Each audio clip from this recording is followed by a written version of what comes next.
Hello বন্ধুরা, good morning. সকালবেলা উঠে দেখি ঝিরিঝিরি বৃষ্টি হচ্ছে। ওয়েদারটা বেশ ঠান্ডা আজকে। তো চলো রান্নাবান্নার দিকে যাওয়া যাক। আজকে অর্পণা বাপি আবার একটু দেরি করে গেছে।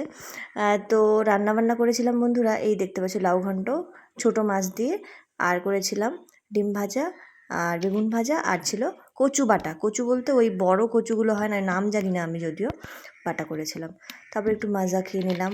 তারপরে সংসারের আরও কাজকর্ম থাকে, সেগুলো করলাম। তারপরে স্নান করলাম, দেখতে পাচ্ছি জামা কাপড় মেলে দিলাম। আজকে বৃহস্পতিবার, আজকে বৃহস্পতিবারের ভিডিওটা আজকে আপলোড দেবো। তারপরে যে এখন পুজো করব। পুজো হয়ে গেলে খাওয়া দাওয়া করে একটু রেস্ট করি দুপুরবেলা। তোমরা প্রত্যেকেই জানো এটা সন্ধেবেলার ক্লিপ। অর্পণবী চলে এসছে, তো দুধ নিয়ে এসছে। এদিকে বানাবো নুডলস, অনেক দিন পর খাচ্ছি নুডলস। মানে সন্ধেবেলার টিফিনটা আমাদের ঘুরিয়ে পিছিয়ে হয়, প্রতিদিন একঘেয়ে খাওয়া আর কি হয় না।